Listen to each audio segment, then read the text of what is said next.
Eh, Vamos a empezar la clase, pero antes pues necesito saber más o menos lo que ustedes han visto. Digamos como referencias para ver cómo proyectamos la clase más adelante.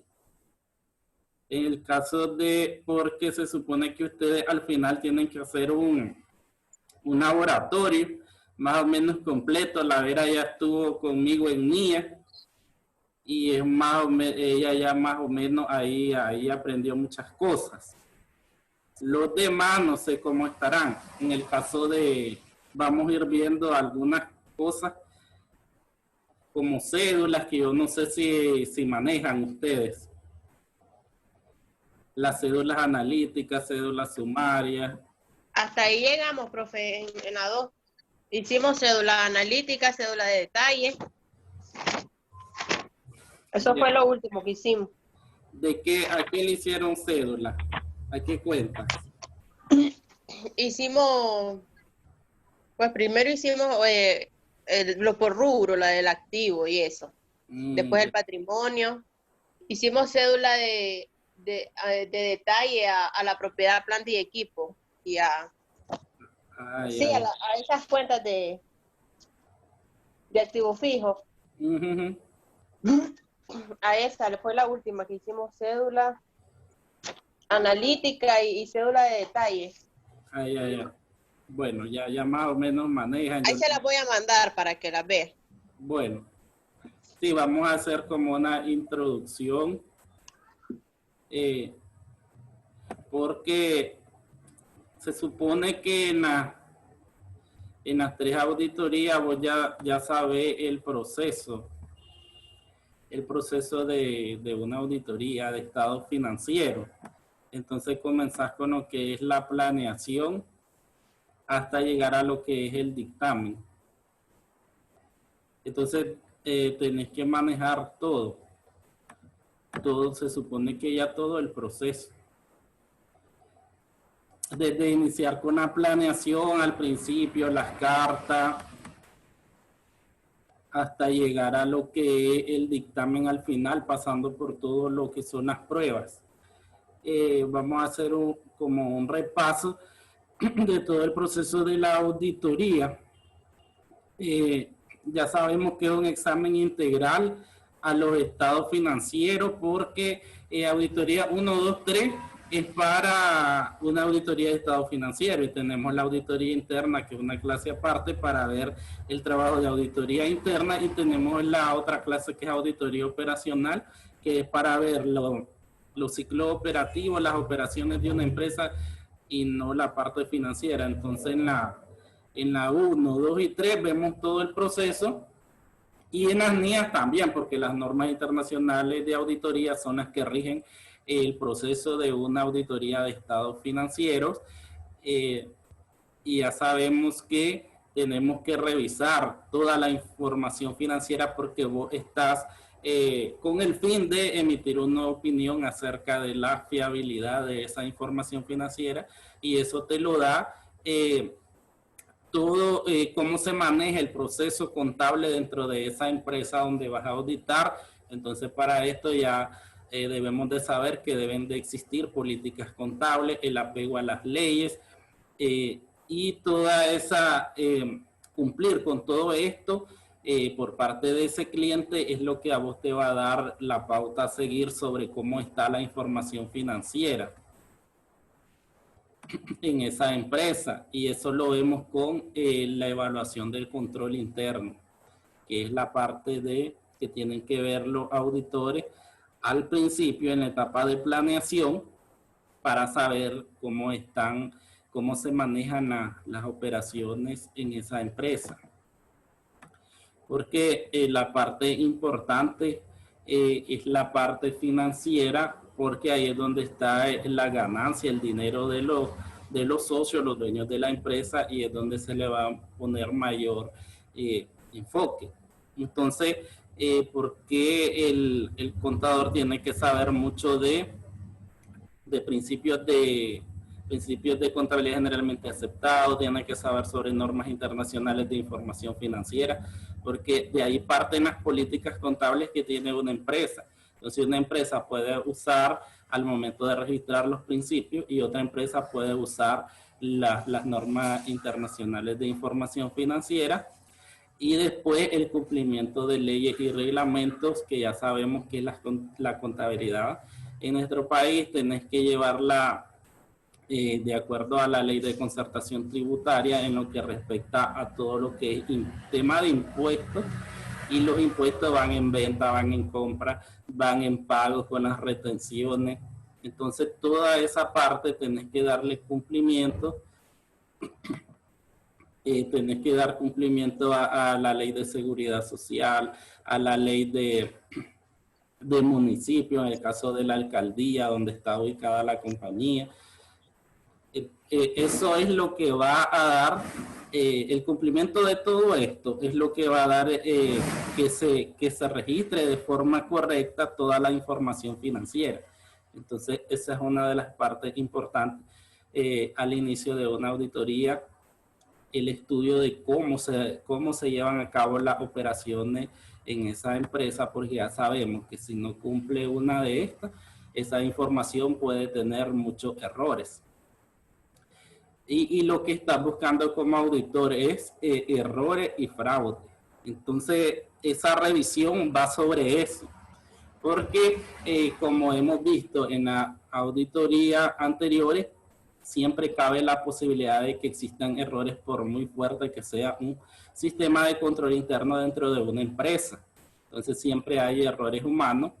Y los fraudes, en el caso de fraude, ya sabemos que las personas lo llevan de una forma bien premeditada, que a veces es muy difícil darte cuenta de que está ocurriendo un fraude, porque en la mayoría de los casos hay muchas personas incluidas y tiene que estar incluida una persona de alto rango. Por ejemplo, en lo que firma de cheques, si van a sacar dinero fraudulento por medio de cheques, tiene que haber una firma libradora, y una firma libradora es una persona de confianza dentro de la empresa, porque no a todo mundo se le da firma. Entonces, por lo general, hay personas de alto rango incluidas en los que son los fraudes. El proceso comienza con la propuesta de servicios profesionales, el primer contacto. Por lo general, las empresas cuando necesitan una auditoría, igual como cuando haces una compra, cotizas los servicios profesionales de varias firmas y vas a elegir según el precio o la calidad de los auditores. Entonces está ese primer, digamos, contacto entre las firmas y el cliente. Y para esto nosotros vimos dentro del proceso y comenzamos con una carta de oferta técnica, primero una carta de invitación, que esa carta de invitación en la práctica moderna puede ser que la empresa ponga un aviso en su página web, o sea, no necesariamente como antes o como podríamos ver que es que se manda la firma, no, simplemente se puede subir la invitación y de ahí ver la firma, verla al cliente y mandar su oferta técnica y económica. Y esa oferta técnica y económica es la que el cliente va a analizar y va a elegir a la firma con la que quiere trabajar. Después viene la carta de compromiso, que una vez que el cliente ya eligió a esa firma de auditores con la que va a trabajar, y entonces ya firman esa carta de compromiso, que la palabra lo dice, un compromiso entre ambos, entre el cliente, que es la empresa, y entre la firma de auditores. Y después de esto viene lo que es el contrato de servicios profesionales, que también ya ustedes manejan lo que es el contrato, que ya es, digamos, de una forma legal, hacer el acuerdo, y es donde va toda la parte de honorarios y deberes que tiene la firma de contadores con el cliente. Entonces ahí queda pautado, porque si hay un desacuerdo, ya sabemos que los contratos se pueden ir ante un juez a ver esa discordancia, o también en la Cámara de Comercio existe, antes de irte a un juzgado, existe esa parte de ir a conciliar en los centros de arbitraje. Por eso es que se plasman en lo que son los contratos de una forma más legal, por si hay algún desacuerdo dentro del transcurso de la auditoría. Después, una vez que se elige a lo que es la firma con la que se va a trabajar, vienen las primeras reuniones entre el socio, digamos, el gerente de la firma y el representante de la empresa para definir las formas, cómo se van a llevar a cabo ya el trabajo, el proceso de la auditoría. Yo les cuento que por lo general se va a habilitar una oficina aparte dentro de la empresa para ya atender la auditoría, y el representante o el gerente de la empresa tiene que hablar con su equipo contable, que es el equipo contable quien va a estar suministrando toda la información que necesitan los auditores. Entonces, a medida que vos entregues información, seas abierto a entregar esta información, más rápido se va a dar el proceso. Y ya sabemos, o no saben todavía porque lo vamos a ver más adelante, que en el caso de que la empresa no se preste a entregar información, entonces eso se ve reflejado en los tipos de dictámenes que vamos a ver más adelante. Cuando un auditor considera que no fue suficiente la información que le dio el cliente, y entonces vienen las abstenciones de opiniones, que el auditor considera que no puede emitir una opinión de esa información porque tuvo una limitación al alcance, es decir, que no obtuvo esa información necesaria que a él le dé una certeza razonable para dictaminar esa información financiera. En el primer acercamiento entre el auditor y el representante va a venir después la visita a la empresa para ver de manera general cómo está conformada la empresa. Se puede dar, dice, un recorrido por las instalaciones para familiarizarse con la entidad, pero antes también, como nos dicen las NIAs, podemos buscar información de la empresa a través de hoy en día de internet, Google, para irnos familiarizando sobre el objeto social que tiene esta empresa, que se dedica, la misión, visión, valores, estructuras, que por lo general la mayoría de las empresas lo tienen en su página web. Y esa es la primera búsqueda de información, porque necesitamos saber todo. La mayor información que tengamos nos va a ayudar en el proceso de planear la auditoría. Por ejemplo, aquí dice que podemos obtener en esa información documental, como los bancos con los que trabajan, clientes, proveedores, número de artículos que se manejan en almacén de forma general. Primero, para nosotros saber cuánto es la cantidad de información que vamos a trabajar, porque de esto también vamos a cobrar nuestro honorario de acuerdo al volumen de operación de las empresas, porque hay empresas de varios tamaños, pequeñas, grandes, medianas, y entonces en base a eso va a ser nuestro trabajo. Entre más grande es la empresa, más vamos a trabajar, pero ya sabemos o ya dominamos en este momento que no vamos a revisar toda la información, sino que vamos a aplicar los muestreos, porque es imposible que revisemos un 100% de toda la información, porque por lo general las auditorías van de 1 a 3 meses y no podemos,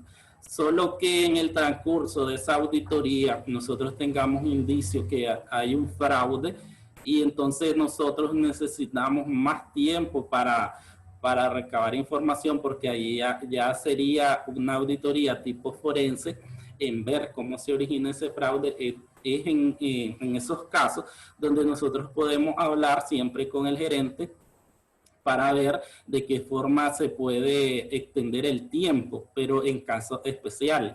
Por lo general, si hay un contrato donde está estipulado un plazo para cumplir la auditoría, se tiene que cumplir con él, porque igual como el cliente está cumpliendo con vos tenés que cumplir con todo lo que firmaste, porque eso también va como reputación de las firmas de auditoras, que es una de las cosas más importantes en en su quehacer, porque no está vendiendo un producto que diga, este producto es bueno, es de calidad, sino que vos vendes tu trabajo, tu imagen, y entonces quedar bien con los clientes es lo que te va a hacer ganar más clientes cada día.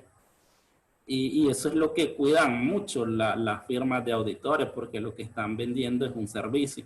Entonces, en esa familiarización nosotros necesitamos conocer cómo está estructurada la planta de producción, si hay producción, los centros de cómputo, cómo se manejan, si tienen sistemas contables computarizados, porque hoy en día la mayoría de las empresas tienen sistemas contables.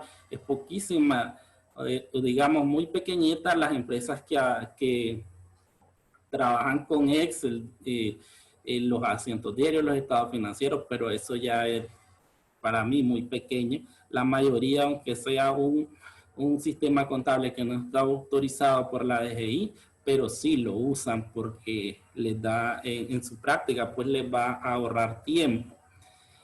Lo que es caja, recursos humanos, almacén, cobranza, abastecimiento, comedor, archivo general, todo esa familiarización, ver cómo se maneja esta empresa. Después viene la etapa preliminar de la auditoría.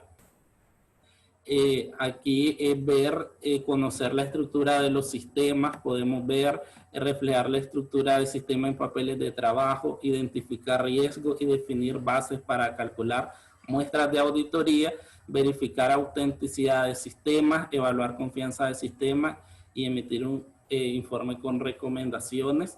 Entonces aquí vamos a ver en la etapa preliminar, como les decía, una parte importante es ver los sistemas de control interno.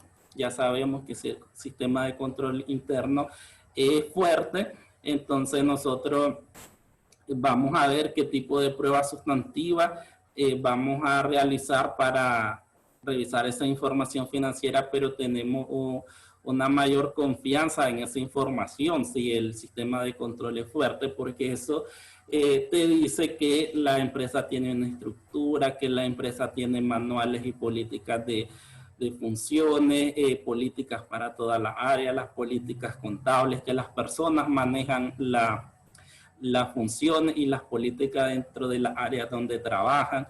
Entonces eso te indica que esa información financiera puede ser más fiable, pero en el caso contrario que el sistema es débil, entonces ahí vos tenés que aplicar más pruebas sustantivas de detalle para poder revisar esa información financiera y vos tener esa certeza razonable para poder emitir esa opinión, porque de ahí, o sea, esa es como la parte medular de todo, llevar a cabo todo el proceso de auditoría y ver al final si todo está bien, una opinión limpia, una opinión negativa, una abstención de opinión. En eso se resume todo el trabajo de la auditoría, porque iba en un equipo de trabajo en el que todos trabajan en un objetivo común, porque, a ver, si vos sos el gerente de auditoría o el dueño de esa firma de auditores,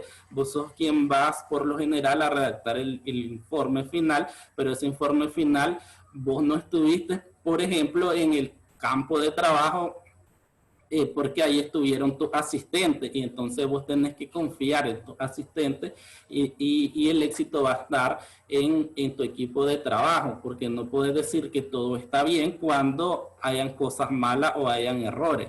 Entonces todo el trabajo tiene que ser un buen trabajo en equipo y por lo general el trabajo del auditor es bastante pesado, porque aunque trabajas con muestras, siempre tenés hay un peso de trabajo. Entonces, tipo de 8 a 5 vos estás pegado trabajando, revisando, porque allá viene la parte de cómo te vas a planear. Eso se ve en los programas de trabajo que se estructura.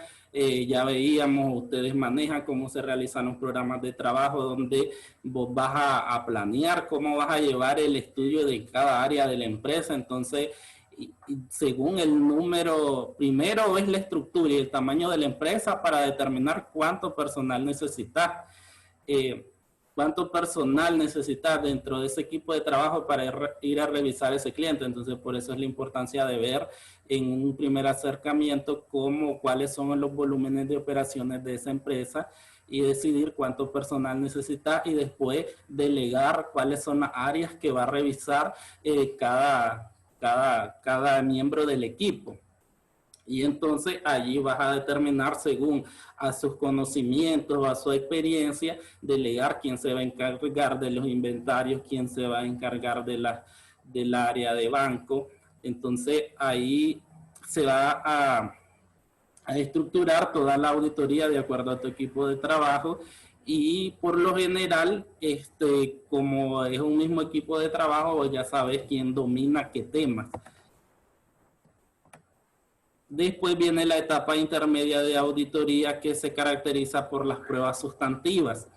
Una vez que vos ya planeaste, ya tenés a tu equipo, cada quien sabe lo que va a hacer, entonces viene a aplicar cada quien lo que le corresponde, porque si vos estás en el área de banco, te va a corresponder lo que son las reconciliaciones bancarias, ver todos los estados de cuenta, solicitarlos a la empresa y solicitar los libros mayor de banco para ir haciendo esa revisión. Si te toca inventario, entonces pedir el inventario actualizado, después participar en una toma física de inventario.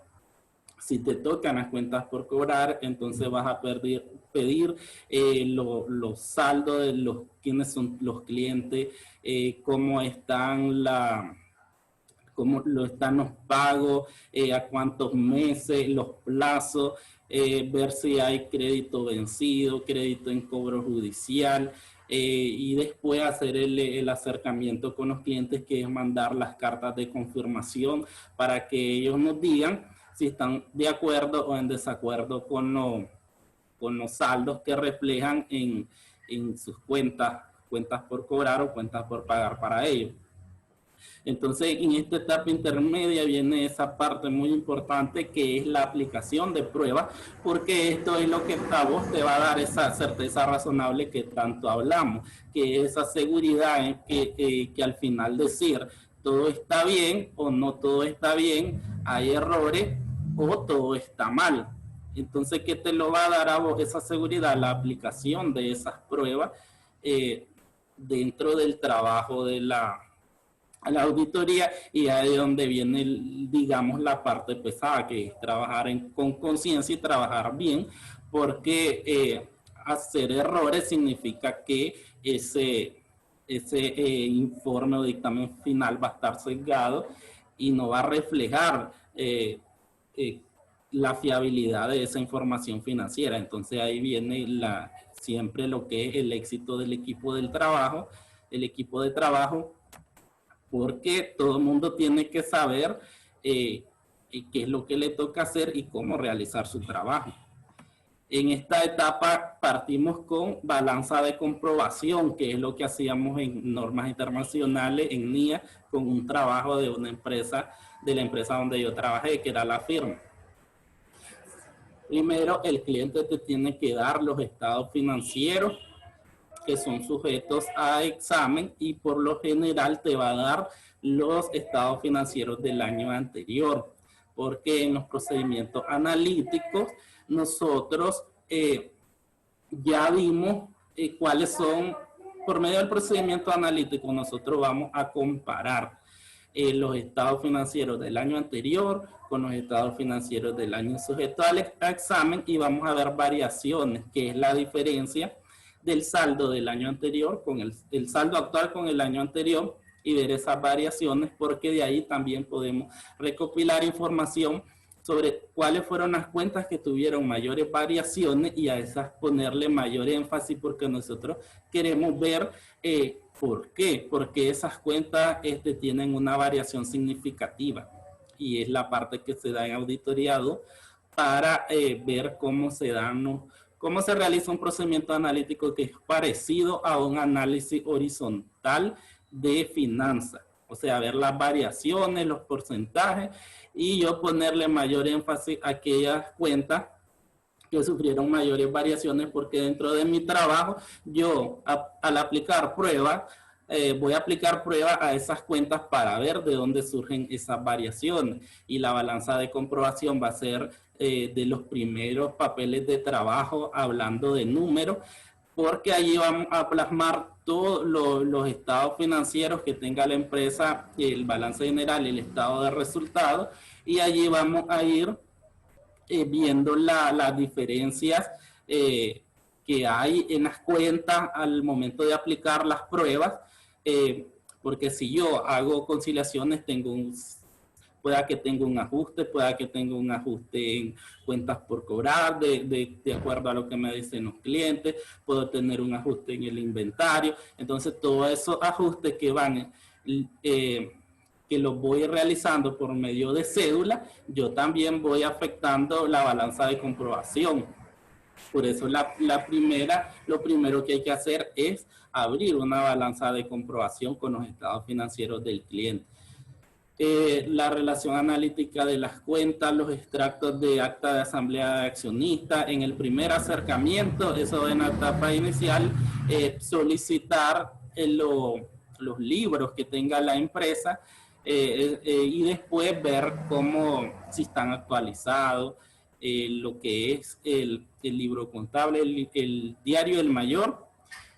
Por lo general, ahora la mayoría de las empresas ya son computarizados, pero aún existen empresas que tienen los libros como los que ustedes conocen en físico, de esos que venden en las librerías, y entonces en ese caso es ver que estén montados todos los estados financieros actuales, el último mes que esté incluido. Hay empresas que a veces se atrasan, pero eso es rápido de montar. Y también vos pedís todos los documentos legales para saber si la empresa está legalmente constituida, porque tampoco podés trabajar con empresas que no están constituidas, que tienen ciertas restricciones. Y entonces, primero es pedir todos los documentos legales, que es el acta de constitución, el libro de actas, el libro diario y el libro mayor, y ver también quiénes son los apoderados de esa empresa, porque el apoderado es la persona que da la cara por la empresa en el caso de que tenga algún tipo de problemita. Las variaciones significativas entre cifras reales y presupuestadas en el caso de empresas que llevan presupuesto, conciliaciones entre cifras fiscales y cifras de registros contables. Por lo general en la auditoría, la parte de venta es donde vamos a ver que si todo lo que vos vendiste lo declaraste a la empresa, entonces tenés por ejemplo, tenés tus cifras de ventas cada mes, y en la parte de archivos en las empresas vos vas a pedir todas las facturas de venta, que ya sabemos que las facturas tienen que estar consecutivas por número, que si hay un anulado tienen que estar 2 o 3 según las copias que tengan. Y después vas a contabilizar. Si en enero vendiste 50,000, vos vas a pedir el archivo de declaraciones de impuestos. Entonces, esos 50,000 que vendiste en enero tienen que estar en la declaración de impuestos. Los mismos 50,000. ¿Qué pasa si hay menos? Entonces, quiere decir que la empresa está evadiendo impuestos, y hay que ver por qué. Hay que hacer una sustitutiva, porque si no la DGI va a llegar y te va a sancionar, a multar, a hacerte reparación.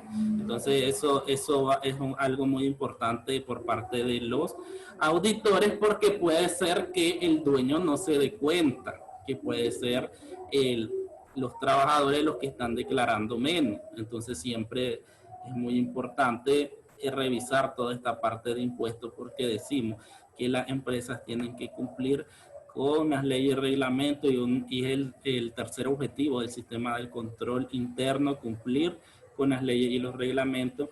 Análisis de antigüedad de cuentas por cobrar, la circularización de saldos, confirmaciones de clientes, lo que ya sabemos hacer, análisis y aclaración de inconformidades, relación analítica de cartera morosa, por parte de abogados. Por lo general, la empresa manda la mayoría de empresas ya medianas a grandes, a veces hasta pequeñas, mantienen siempre una firma de abogados con la que trabajan toda su parte legal. Entonces a esa firma de abogados se le manda, los auditores mandan una solicitud para que ellos nos digan cómo está la empresa en parte del litigio, y entonces ahí nos van a decir si la empresa tiene litigio o no, y si esos litigios afectan los estados financieros. Por eso siempre se va a mandar. Por ejemplo, nosotros cuando trabajaba en la firma recibíamos las solicitudes de muchas firmas de auditores sobre sus clientes para que nosotros pusiéramos si esta empresa tenía algún juicio o litigio pendiente, porque eso a veces puede influir en la información financiera, el inventario de mercancía, ver los inventarios obsoletos de lentos movimientos, conciliaciones de saldo, análisis de incremento y liberaciones a provisiones, instructivos para inventario físico. Toda la parte de pruebas va a ir dentro de esa etapa de la auditoría. Y por último viene el cierre con la balanza final de comprobación, que vamos trabajando en cédula de analítica, sumaria, analítica, de detalle, y toda esa información la vamos plasmando en la balanza, porque al final necesitamos saber cómo van a quedar los saldos según auditoría, que eso lo vamos a ver cuando hagan el laboratorio completo. Y la parte final ya también identificar un examen de conciliaciones bancarias, examen de suficiencia de estimación de cuenta, observación de inventario físico, examen de ajuste del inventario, pruebas de costo mercado, prueba global sobre la razonabilidad del costo de venta. Todo lo que necesitas para poder terminar la balanza y poder elaborar el dictamen de auditoría. Siempre que vamos encontrando errores y ciertas situaciones, se van a llamar hallazgos de auditoría, que nosotros vamos a aprender a redactar los hallazgos en función de esos errores o esas situaciones que encontramos dentro de la empresa.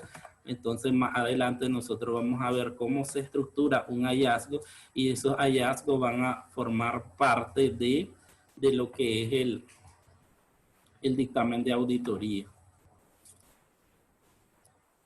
Vamos a hacer una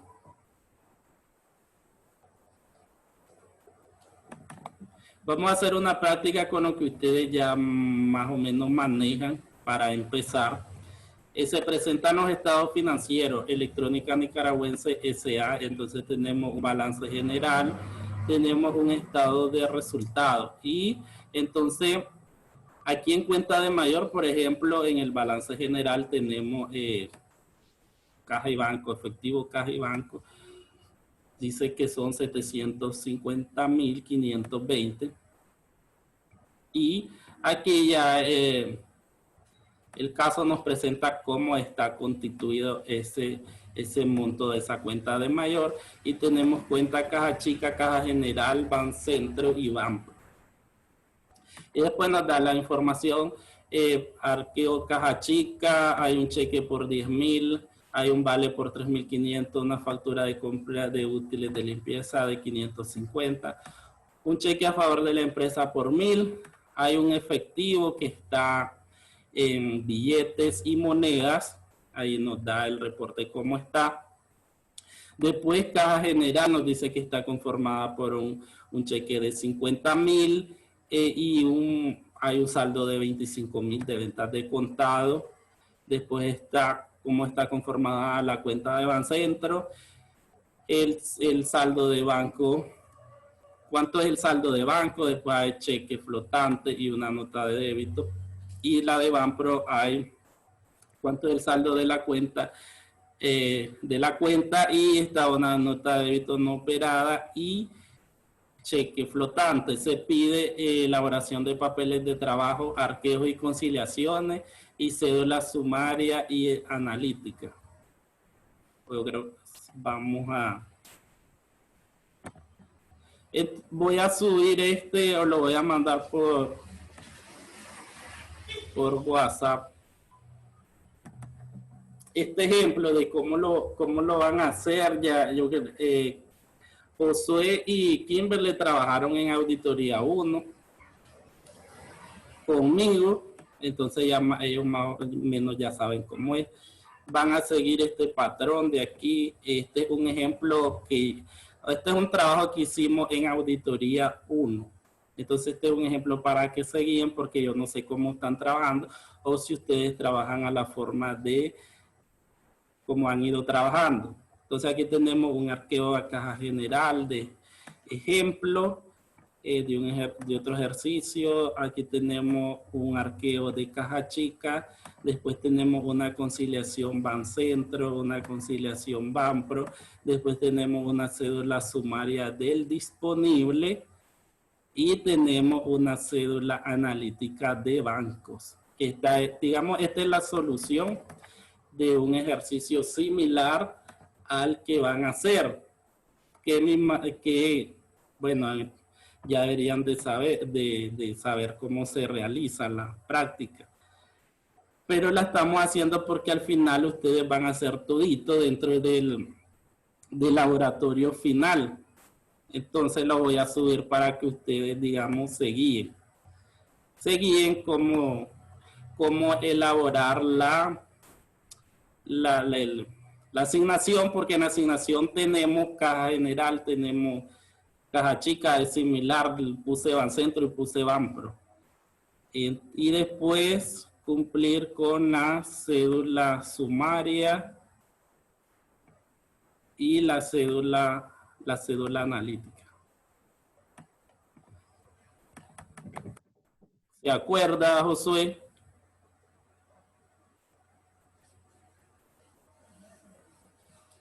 Kimberly.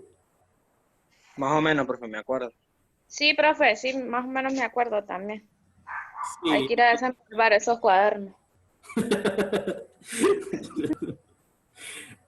Entonces, verá, vos está fácil porque es la primero de efectivo. Cristina, ¿cómo lo ves?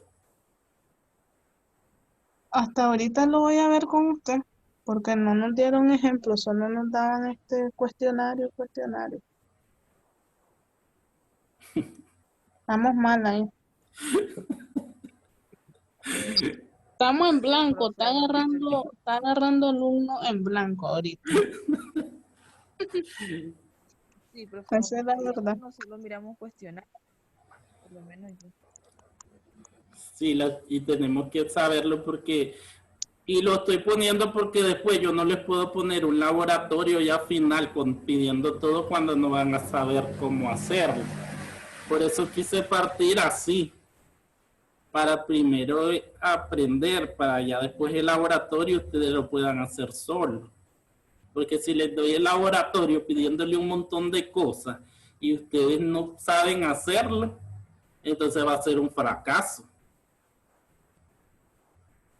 Porque la clase a mí me pide que al final ustedes hagan un laboratorio completo y si no lo saben hacer.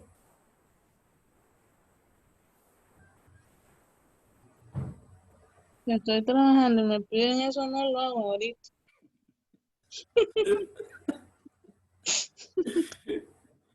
Entonces se puede